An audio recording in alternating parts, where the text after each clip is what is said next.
All right, so you've been a part of this TradeMatrix community now for a few months, since I started it. It's a mobile application for investors. Really, it's centered around an application that I'm building to help investors kind of share their investment activity, their strategies and stuff with one another. I created this Facebook group prior to the app launching.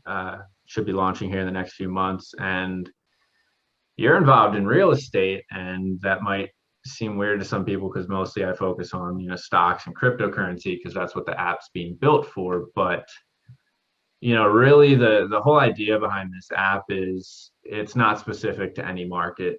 Um, if people are making money in one market or another, I think it's useful to be able to share that information. So it might be cool if I don't even think it's possible if you could pull in like real estate data, right?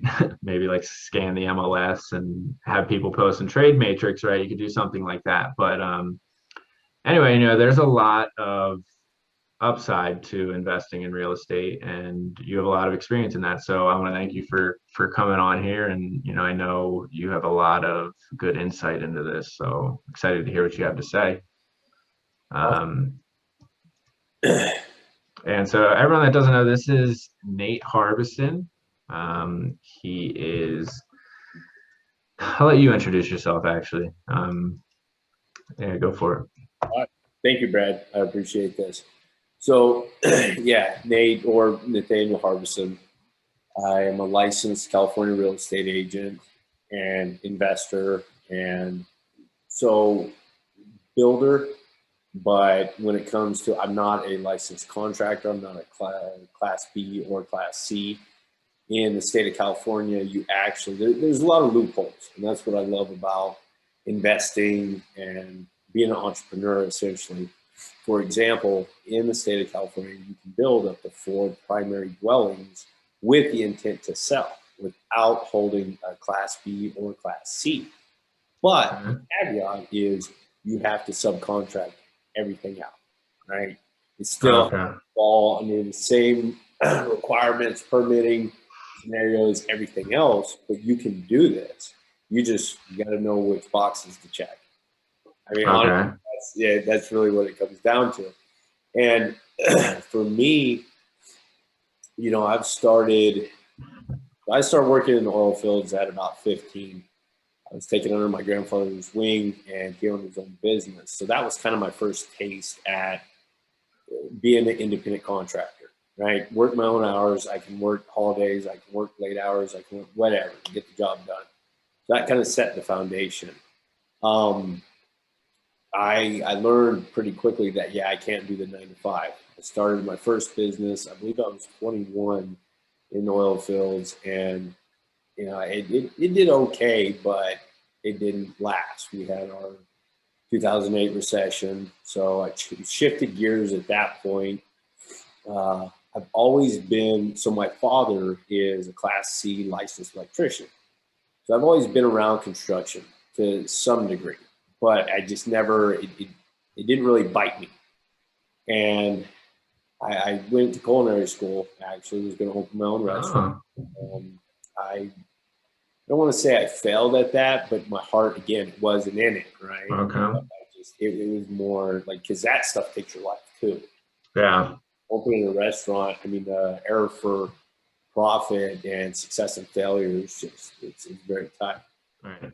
So came back to California and started going to work back for 428, which is IBEW, International Brotherhood of Electrical Workers.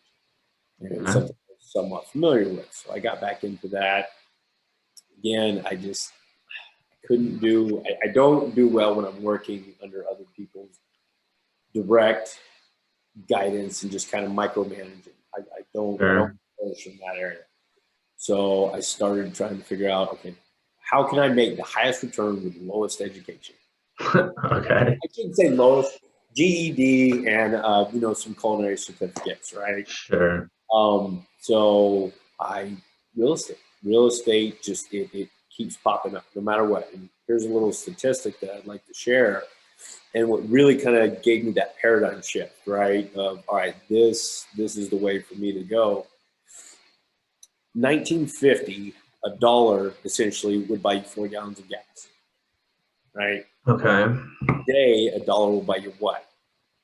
Quarter gallon, if you're lucky. You know, it barely even fill this up, you know, it's Right. it. But a home, to build a home in 1950 cost about 11 grand. Okay. Now, if you built a home for 11 grand in a predominantly trending area such as LA, that same home, small home on the lower end, 1,100 square foot, you're talking $500,000. Yeah. So those just right there, right? You can just look at it. All right, savings, putting money away, or assets, real estate. So that for me, right? You know, stocks, obviously. Yeah, sure. It's the same premise. Right. But for me, when it comes to holding an asset, right, which your home, and Robert Kiyosaki talks about this, Rich Dad, Poor Dad. I don't know if you've read any of his Rich Dad, Poor Dad. Yeah. But so it, you know, he doesn't give you any direction on what to do, but he gives you kind of the premise of, all right, you can own an asset or you can own a liability. So for example, a liability is anything that takes money from you, Mm-hmm. right? Your car, your primary dwelling, your house. That's a liability. It's not an asset. A lot of people get that misconception. Right. So an asset is a rental, a business, you know, that's leveraged out. Stocks, you know, cryptocurrency, mutual funds. Like these things are assets because they're creating value, right? Right. They're making money. They're not taking money from you per se. Now, stocks, you can lose money just like homes. You can lose money for risk versus reward. But for me, through my experience so let me step back, I digress. I started building, right? I did my research. I actually, through networking, friend of a friend, I met somebody who learned how to do this on a build scenario. Okay.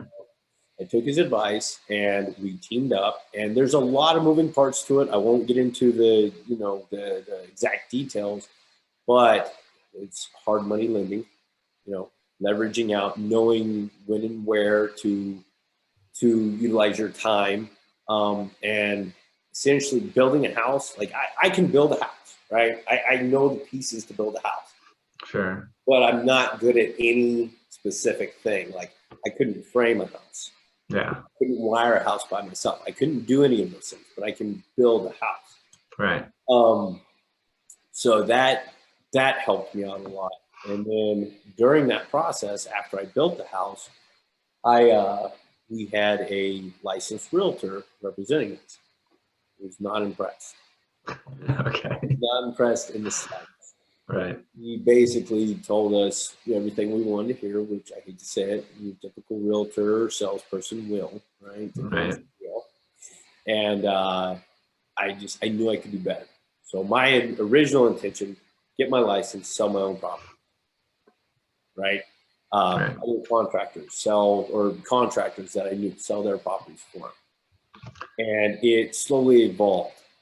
So I ended up with, you know, work ethic that I had derived from oil fields and working on building houses, contractor hours. It was relatively, I don't want to say easy, but not terribly hard to just kind of notch my way up. But I've learned a lot of that, a lot of important things through that process. So one key takeaway I want to say here is there's 3 types of people. Okay, so there's the wise man, there's a smart man, and there's the idiot. Wise man learns from his mistakes, gets better. Smart man learns from other people's mistakes, right? He gets a lot farther, a lot faster. Right. Idiot doesn't learn from anything. Yeah. Right. Yeah. So I will admit I've been a wise man more or less. I was an idiot before, but I've learned from a lot of my mistakes, trying things and not really gleaning off of other people, Right. education and trial and error and bad investments. And I've learned the hard way, but luckily I've been able to do okay. Yeah, see, that's pretty cool because a lot, I mean, I think a lot of people, they'll hit that first roadblock and they'll just stop. Like you were confident enough that like you didn't like the thing that you were doing, so you tried something else, right? And I love that. That's what I try to do. I'm trying to figure out what I want to be when I grow up, and I try and try and try different things, until I find something that I'm passionate about. And that's awesome. I just assumed you were already like a licensed agent before you started building properties. I didn't know it was the other way around. So that's actually kind of cool. So you were trying to get past dealing with like those, sales type real estate agents. You're like, I'll just be my own and save money by selling myself. That's That, pretty that smart. yeah, that was the original game plan, right? Right. And so you own OQP now, Correct. right? So And So to kind of break that down, what it's evolved to today is because of my building experience, I can speak a different language than a typical realtor, right? right. And that has, instead of building one house or two houses per year and making X or a couple $100,000, whatever it is, right? Instead of doing that, I focus on finding land, project management, and that's OQP essentially. So Okay. we're frontlining the residential development. We built 17 homes in the city of Tehachapi, OQP, right? We did the oversight, everything from permitting um, to the sales and ordering products, all that. And then we've got several pieces. We've got a site foreman, right? Then we have a GC on file, and then there's us. We're kind of the back end too. Okay.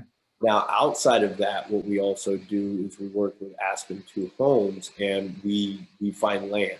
Like we're always headhunting, and that again is one of, because everything's a negotiation, right? Right. 1099 employee, we can set it up however we want, and it's a, I don't want to say the words quid pro quo because I know that's that's not a good term, Right. but we help each other out. I find great deals for a couple different contractors in the area, great options on land, and then I'll take reduced commissions or to make the numbers work, and then we get the sales and the tail end. But we Okay. also make money because we do the permitting. We work with the county.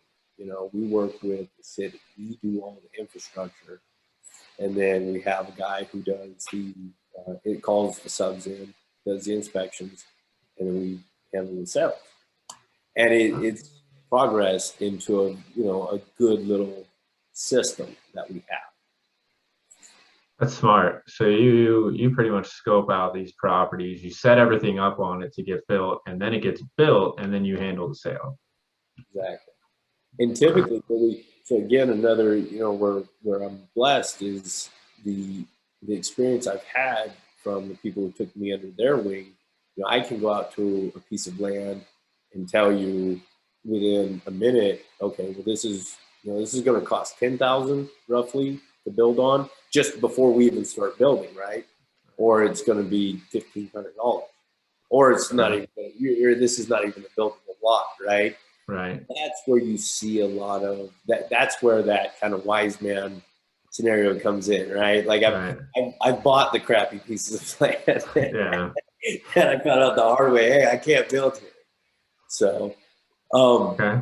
but so from an investment, the other takeaway, the thing that I also want to really just kind of hit on is again coming back to Robert Kiyosaki, because I've learned probably the most from him, is the four quadrants. I don't know. Do you remember the four quadrants?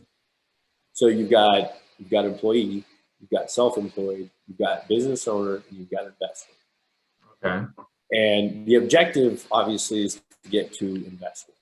Because Right. investors, they don't work. They don't do anything. All Right. I mean, not. I mean, it is. It depends on what you consider work, right? They like Right. all they basically do is invest in whether it's stocks, whether it be crypto, whether it be houses, Right. and they find their deals and they turn money over continually. Right.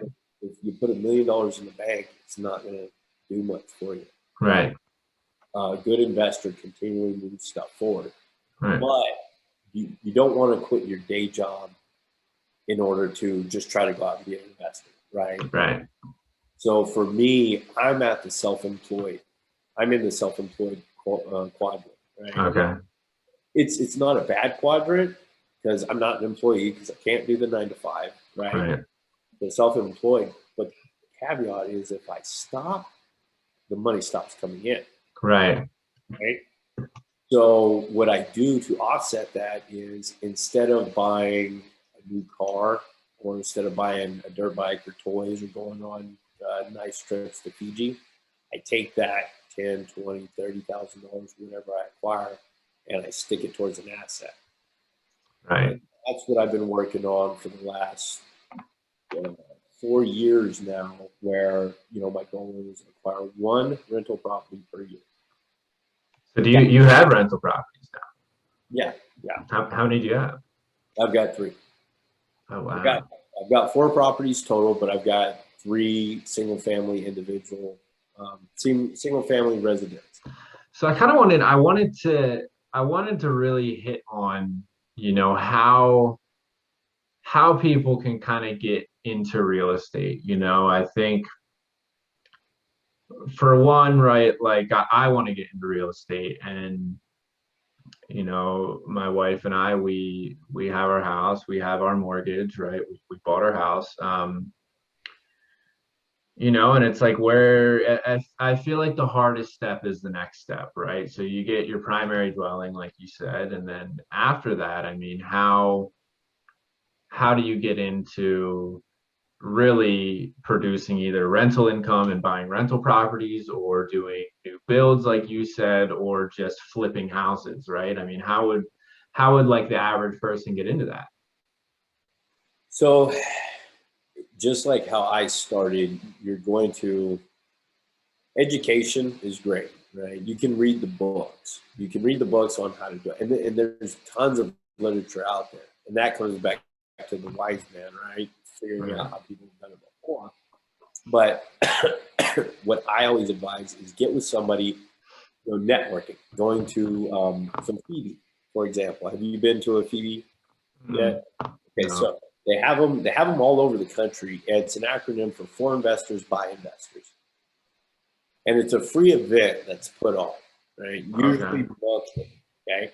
And you'll have a chapter president who gets up there, and then they talk about whatever's on the docket. Could be crypto, could be real estate, could be anything. And it's just a good platform to learn, all right, who's done what. And don't necessarily, like, whenever I went to those, I never really paid attention to what was being told at the presentation. My objective was like the people, to talk, to network and find out, okay, who's done what and how can I glean off of them, right? And that's how I got in touch with a couple of different people that, all right, one guy, he specialized in REOs. So REO is real estate on foreclosures, right? So he sits around at the auction block. Now he's made money and he got to this point, but he buys houses and then flips them immediately. But that's his forte. He just focuses on that one thing. So part of it is figuring out, doing some research and deciding what you want to do. Because you don't want to go for commercial and ag land and, new construction and apartment complexes. It's too much. You need to get in one lane, decide. And I would advise personally going for something small. So in my opinion, probably hands down, the easiest way to do it for your first time investment, buy your primary dwelling. Buy something in an upward trending area that doesn't have a lot of rentals. Sit in that for a year. Now, after you've sat in that for a year and kept your regular job and accrued equity, right? You pay down to a degree. Now you move to your second property, because what you can do at this point, you can buy another primary at the lower interest rate, right? With as little as 5% down. If you have, so you want a credit score of 740, but at minimal, but optimal 760. So you can do certain things. So you can buy at 5% down with a conventional loan and buy your PMI out. And Okay. strategy, yeah. So if you So, were to do that, right? well, how can it be your primary residence, right? I thought like in order to avoid certain tax penalties, you have to live in your primary residence for 3 years, right? So how can you add a sec? It's only 1 year now. Was it 3 years before? No? Yeah. Oh, okay. I Yeah. had it wrong then. Okay, so it's only 1 year. Yeah. Oh, that's good to know. That's just me, I guess not knowing. Exactly, right? Like Right. you just didn't know, and that it comes back to that wise man, right? And smart man. You get with people who have done it, and Right. that's essentially what I've been doing. Now you do need a reason, right? Why you moved. So the reason I moved is, I've expounded. I moved to a bigger property. You can't, if you move down, then it's like, okay, well, why are you, Right. You can't downgrade. yeah, You can't downgrade but own two houses. exactly. Okay. Someone Jeff was asking questions.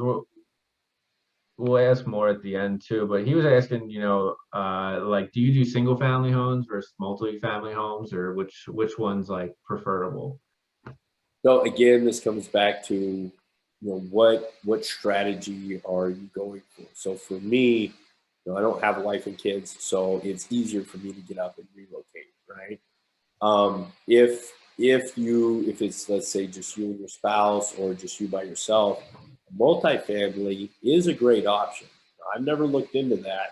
I mean, I've looked into it, but I haven't bought one, because I know one nice feature about it is you can live in a unit and then utilize the second, third, and fourth to your Okay. DTI, right?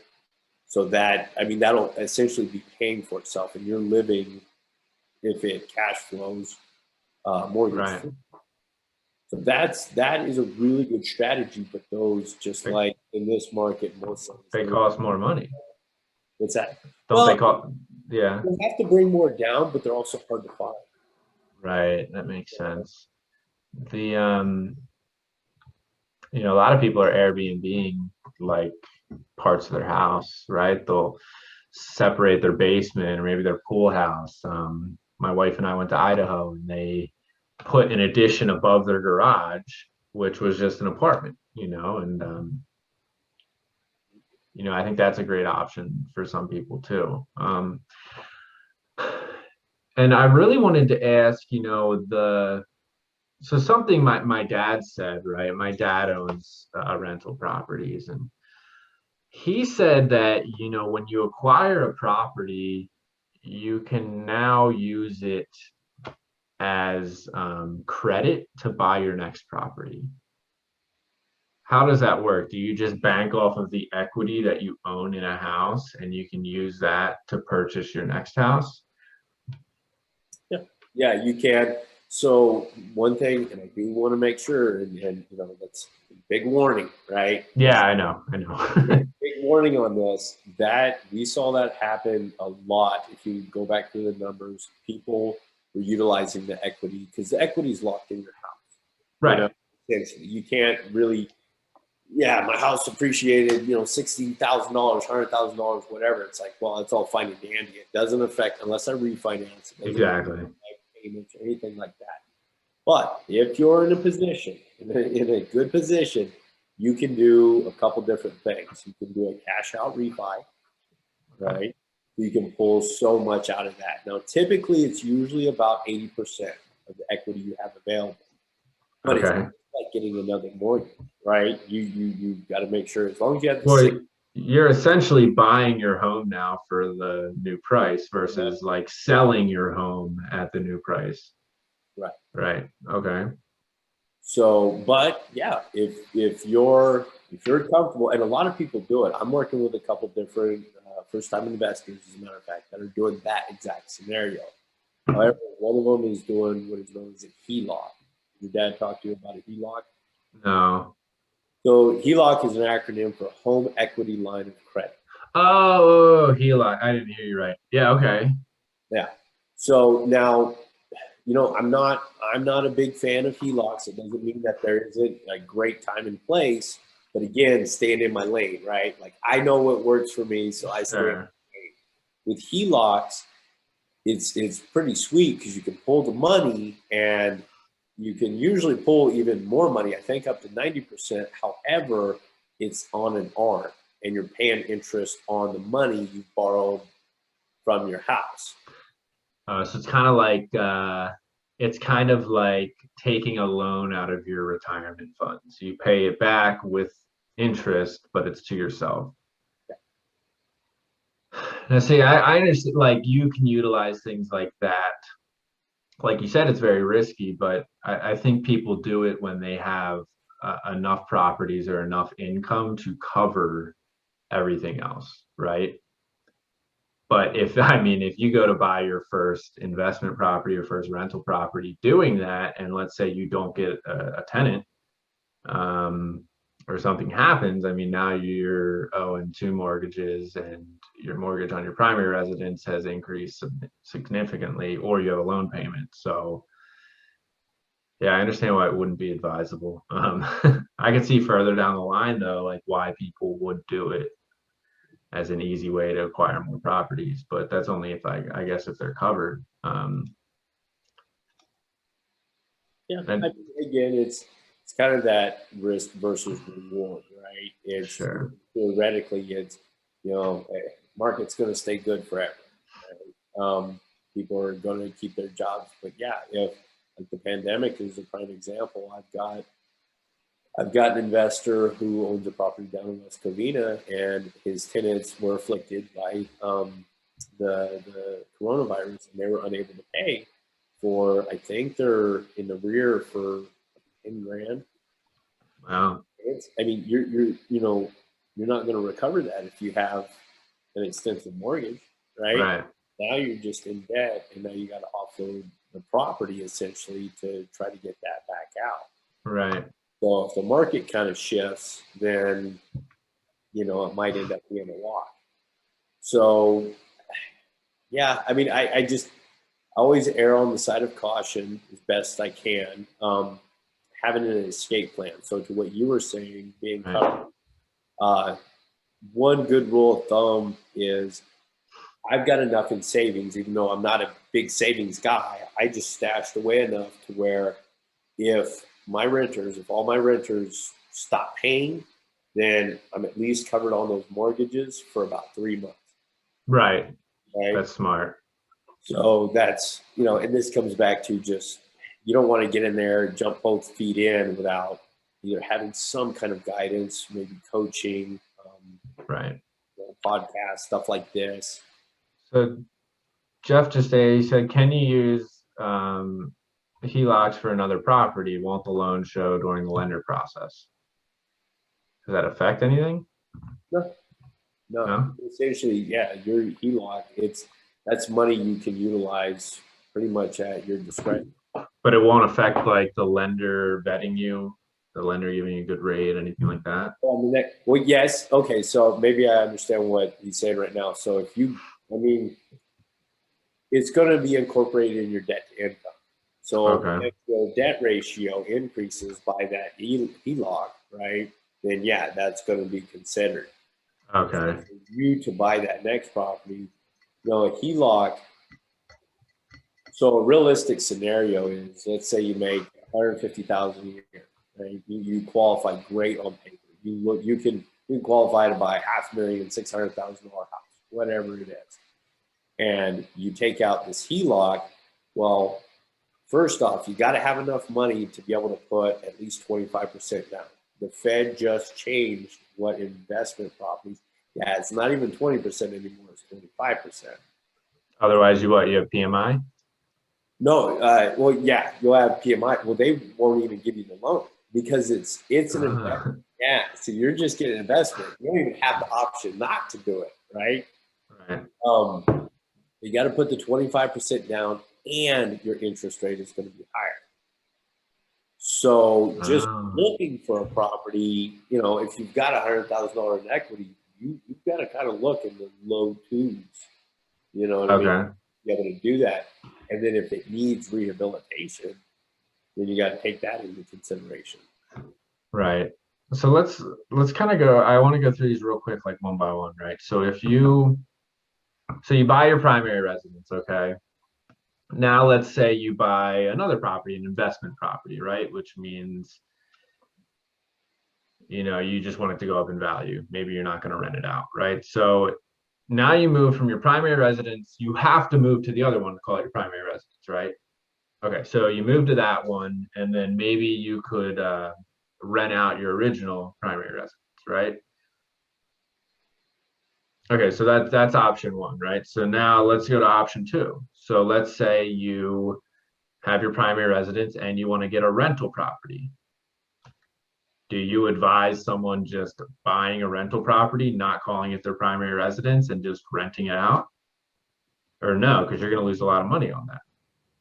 Not necessarily. I mean, if it again, it comes back to this is why you got to have a good team, essentially, right? That you're aligned with.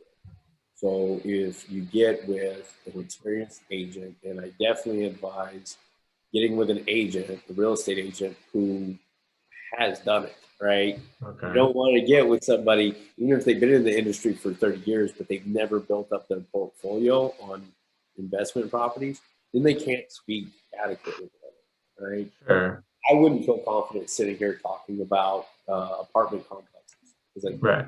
own them. So, I mean, back to your question, let's say you're in an upward trending area. We'll use Ashby, for example.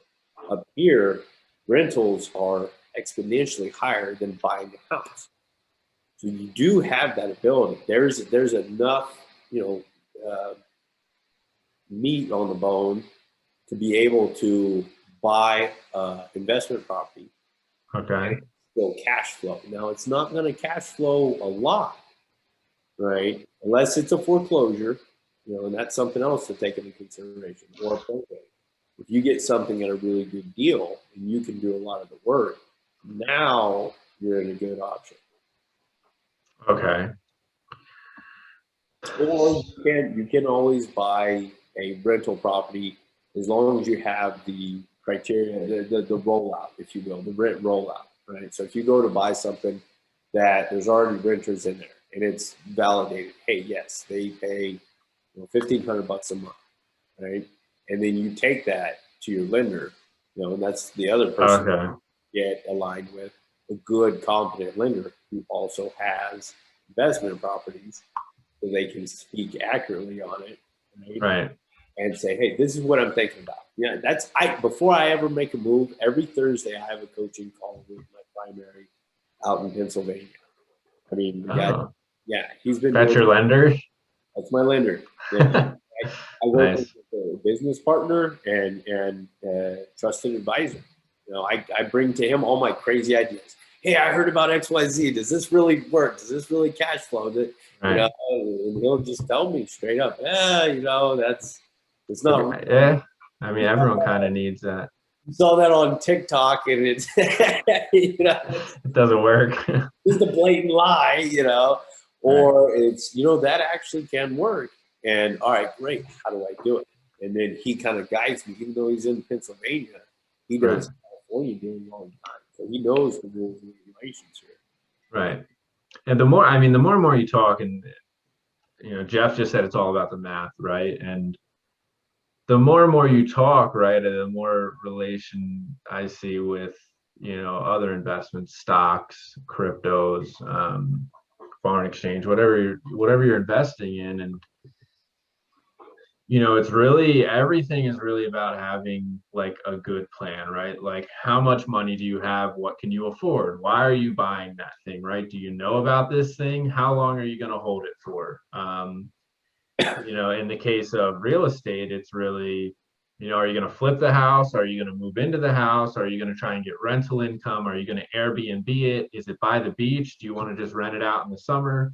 Um, you know, so I think, you know, that's a good point. What Jeff said is it's all about the math, you know, like what works for you, what doesn't work for you, and like what's your plan before you get into anything, right? Before you throw your money at something trying to make more money, right? You got to have a plan. And yes, what you were saying, you know, math, yeah, obviously that's paramount. The math has to work, but you also got to know. All right, so for me, I go to the EDC meeting, the Economic Development Council. I do not miss those meetings because that is the who's who and what's what and what's going on in my area. I have to have. What does that tell you? That tells you about Well, the what's city. okay? So, you know, In and Out's coming, right? We knew about before and Express was coming here. We know that Oh, they're fighting the train, the high-speed rail that won't stop in our area. We know that we got awarded like 10 gold medals at the ABA convention up north. So now that we're wine country, it's like, okay, I see it. I see the movements. I see what's coming down the line, right?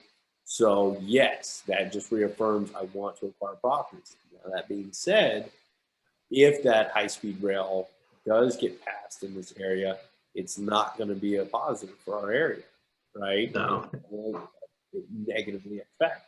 If it was making a stop here, then yeah, we'd be all about it, Well, and if you had a house too close to where it's being built, it could just appreciate very quick. right? Right. Okay. I mean, yeah, that makes sense. You know, it's the same as, you Yeah, know, like you're reading the news. You're reading the news. You're listening to, you know, Powell speak. You're listening to the Fed speak. You're looking at the GDP numbers. You know, you're looking at all these things, and you're trying to determine, you know, do I stay in? Do I get out? Where, you know, where do I move things to? Yeah, I mean, that makes a ton of sense. Do you only own in this state? You don't buy in another state, do you? not yet. I've been looking.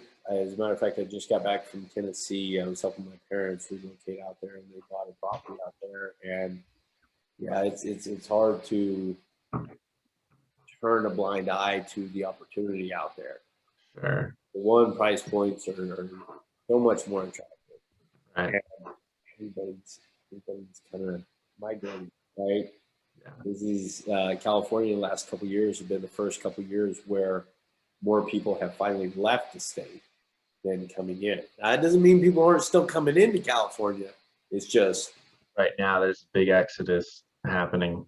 you know, and I'm not knocking the state, nothing against the state, No, no. just being aware of these things. So Right. I'm definitely interested. However, I would be starting from square one.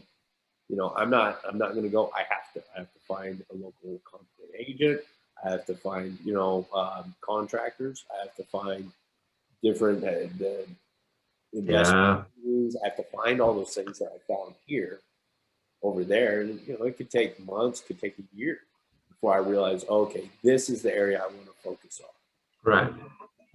And so something else I kind of shifting gears a little bit, something I wanted to touch on is like obviously the market's really high right now.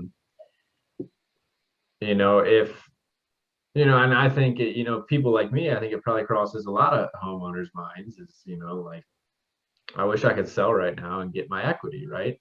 Right. And so I kind of wanted you, obviously, right? If you sell right now and you get your equity, well, anything you buy is going to be inflated too, right? So it's kind of like what you were saying, where you refinance to get cash out, you're just buying your home at a higher price, you know?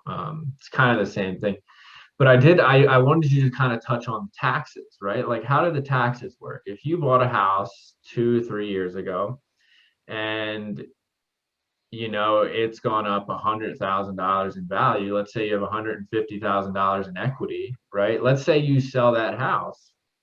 How do the taxes work on that 150,000? All right. So I'm going to preface with I am not a tax advisor. Sure, I get it. And I am not, you know, like I don't want to be held liable for speaking on this. That being said, as it stands right now in the state of California, if you live in your primary residence for 2 years or more, 2 of the last 5 years, right, cumulative of 2 of the last 5 years, you can sell as an individual and not have to pay up to $250,000 in capital gains. Now, if you're married, if you own it as a joint house like you and your wife, you were to sell, it's double that. It's $500,000. So that's kind of a benchmark for, capital gains. Wait, so wait. So what do you mean? So if you make capital gains up to 500,000 or up to 250,000, you don't pay taxes on it? Is that what you're saying? Yes, if you've lived in the property for 2 of the last 5 years, but back to I would only be allowable up to 250. You and your wife would go to 500. Okay, but if you sold your house for 300,000, now you're going to pay capital gains tax on that. If I have $300,000 of value over, that's after everything, cost. Right? So if I bought my house, yes, if I bought this house for 200,000 and I sold it in 2 years, right? And I sold it in 2 years I bought it and then for 500,000. So I'm going to pay $50,000 in capital gains tax, right? Okay. So if you,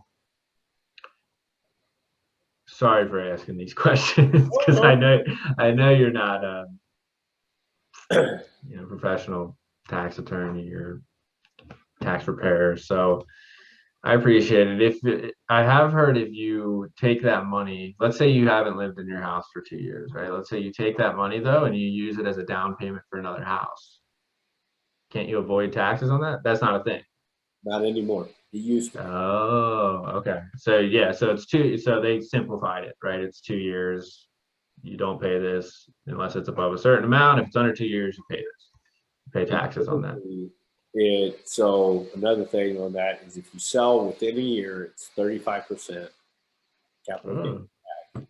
If you sell after a year, it's 25%. See, I assumed it was like investing. They just they treat it as income if it's in less than a year, and then they give you capital gains tax if it's a year or more. No, Oh. that's so those are my limited numbers on it, right? Sure, I get it.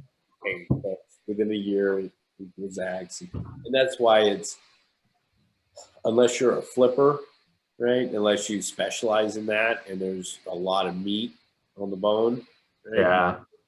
Pick up a foreclosure, for example, or a probate, and you can turn that thing in a month. Yeah. Right? And you can make $50,000 off it or $30,000. Then it somewhat makes sense to pay that capital. Right. Right. But typically, those guys have a designed LLC, so they pay everything off, right? Their truck, their cell phone, right? So, right, and that's like a risk they can take, right? If it doesn't pan out, that's a calculated risk. But in terms of people like me, people that aren't, professional real estate investors, if there's even a thing, people that have one property, right, but want to get more into it, it seems like the best route to take is really buy your house, live in it for a year or 2, save up as much money as you can, go and buy your next property, move into that, shift the other one to rental income or something like that, right? And then rinse and repeat. Yeah, I mean, it seems like that's kind of like the most straightforward path. And whether it's like someone that's living there month and month and month and month, or you're doing Airbnb, it doesn't really matter. But that seems to kind of be the easiest option. Especially, I like rental income too, because it's, you're not. I guess like your rental value can change, but it's not necessarily the same as like buying a house and trying to sell it, right? And like banking that it's going to increase in value, right? Like you can lock in rental income for a year lease and it's set at this price. Whereas if you buy a house and you're not going to rent it, you could think it's going to go up in a year, and in a year it goes down 20 grand, you know. Okay, cool. So that's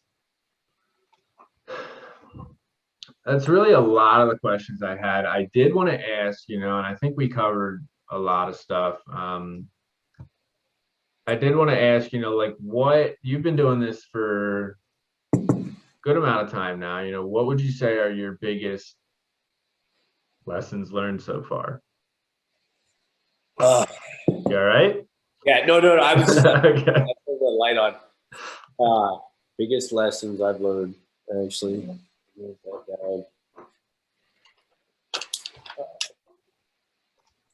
Okay, so if you're going to get into this, know your strengths and weaknesses as an individual, right? Like if you really want to get into the game of investing in real estate and how you want to play it, what value are you going to be bringing to that? Are you good with people? Are you good at networking, right? Or are you good at crunching the numbers? You know, that's because you got to have some value. Because if you're not good at any of that stuff, then you're just going to have to buy something, let somebody properly manage it for you, and then you've got everybody just kind of shifting your money for you, right? So again, if you go to, so like myself, I enjoy talking to people. I enjoy engagement, right? So I'll go to the investment meetings. I'll go to the EDC. I'll go to that to where I can network and find out what's going on, get aligned with people who've done this before, and glean off of them and provide value to them as well, right? Through connections. I think Zig Ziglar said it. If you help enough people get what they want, eventually you'll get everything you want, right? But if your value is you're good at crunching numbers, then maybe your way to dip your toe into the investment is talk to a property management company. See how you can be work for them on just collecting rent, right? Like I know you're more of an organized numbers guy, right? So if that's something that you have value at, then approach them from that angle, and then you're still getting in, right? You're still getting income, and you get to see it from the ground up. Okay, well, this is how it works. This is what this really cash flows. Right. Right. And then you take from that, and it'll be a little bit of extra money or whatever. But then if you decide at that point, okay, heck, I just want to do property management, right? I don't even, I see a ton of value in that with low risk. Right. Property manager, I don't own anything, right? Yeah.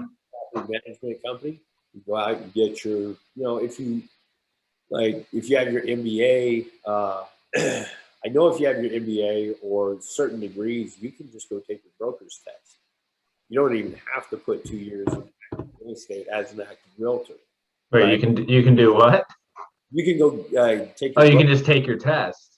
Yeah, and you can broker immediately. So knowing like what your strengths are, that's where is the best place, in my opinion, to start. Because if you're a numbers person, you're going to communicate with other people who are maybe a little more introverted, right? And work on hard numbers. Right. Am I making sense? No, that makes sense. Yeah, I mean, it's really find what you're saying really is it's more than just throwing your money at something, you know. It's, there's a lot of different moving parts. There's a lot of things that you can add value to. And if you're not necessarily doing that, then you probably shouldn't be jumping into real estate. So I totally get it. I mean, that totally makes sense. Yeah, like for example, I have a good friend of mine. I've helped him. So I helped him. Well, we became good friends through all the engagement we've had thus far. He's bought now 2 properties from me and sold his primary house right down in the Keene Hart Flat area. And he's ready. He's gearing up. Now, this guy trades, buys, sells heavy equipment. That's his forte. He knows that stuff, right? He can look at a dozer and realize, oh, that's value, or I can fix that up relatively cheap and make X on it. I don't know anything about that. But he's coming to me now that we've created this relationship, and he'll throw stuff at me. Oh, hey, look at this, a duplex. You know, he threw me a duplex the other day. And my value is knowing that by running simple numbers, it's simple for me at this point. Okay, this thing's not cash flowing. It looks good on paper, but it's a wash. You know, Right. there's no value in that for you. Right. To buy this.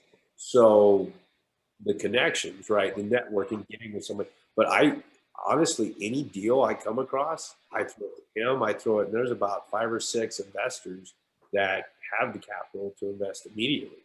So Right. you create that rapport and you have a good relationship with an agent or a flipper or other investor. You know, they'll bring you deals. Hey, I can't quite do this one right now.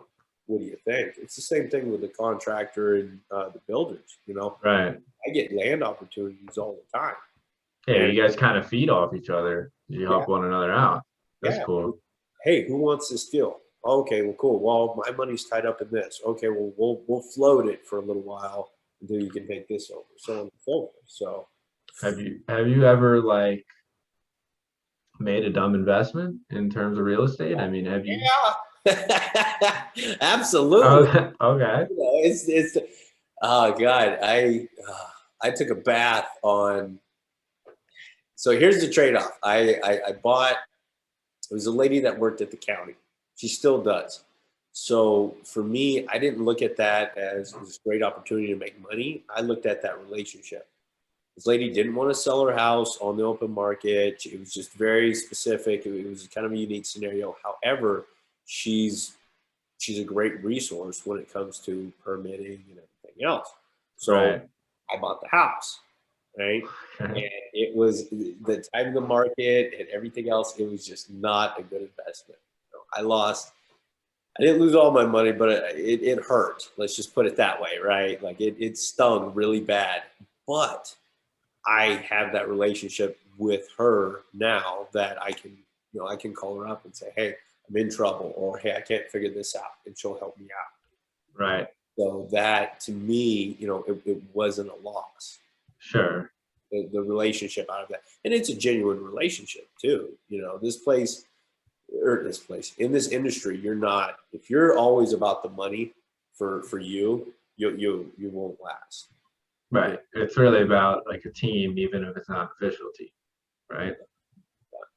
And I know like my uncle and my dad, like they do plastering and do contracting work, and you know, they know framers, they know carpenters, they know people that do flooring and cabinets, and they know contractors too. And they all, you know, like they know who the good ones are and who the bad ones are. And like the good ones kind of link up and give each other work, right? Like they enjoy working with one another. They know that like both people, both parties are going to benefit from it. So that makes sense. I mean, I think like everything, right? There's going to be mistakes. And I don't know about you, but me, I can read 1,000 books, and you know, I can have someone tell me 40 times, you know, things to do and things not to do. But the best way that I learn is by going out and failing.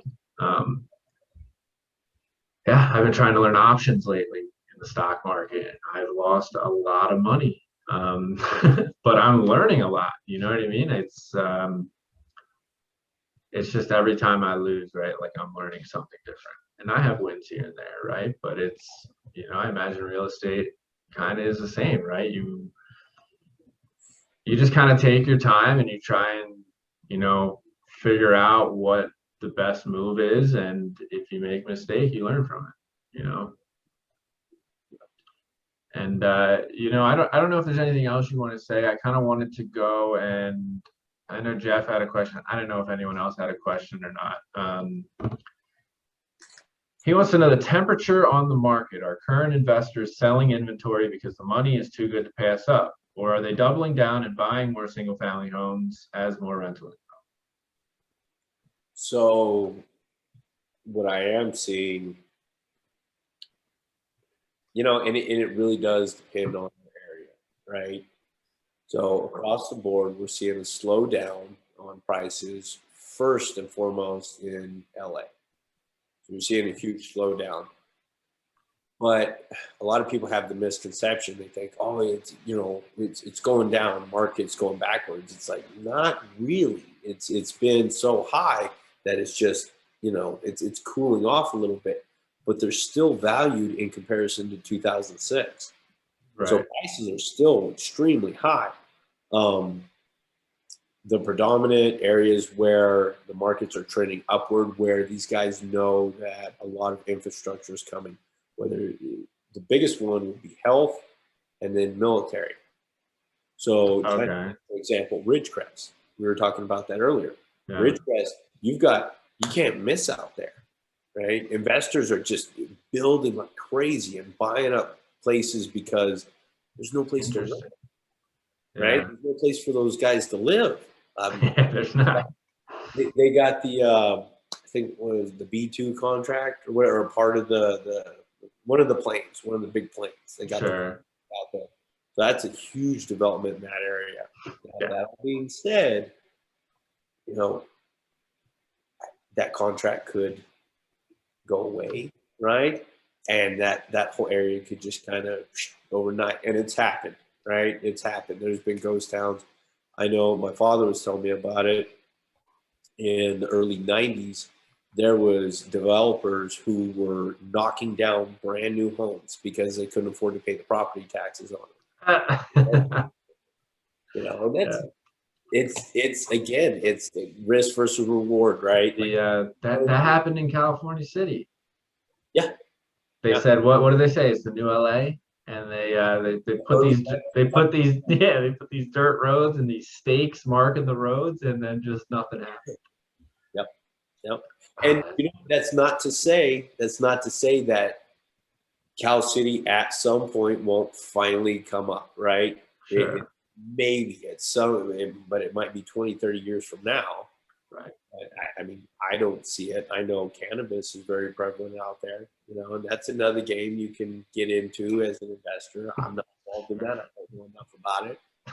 Right. But again, to Jeff's question, investors, I haven't, any of the investors that I work with, I have not seen any of them back off at all. Those guys usually when they're in the $50-60 million range and they're in these groups where they're just, they can just buy and sell stuff and not think twice about it. When they lose $1 million, they're not extremely hurt. They're always Right. Because there's stuff, so probate. People pass away all the time, and they don't set up their properties in the right process, right? You don't put it in a trust. It's over $166,000. It's going to go through probate, and then and there's always probate going on. There are still foreclosures going on. What do you mean probate?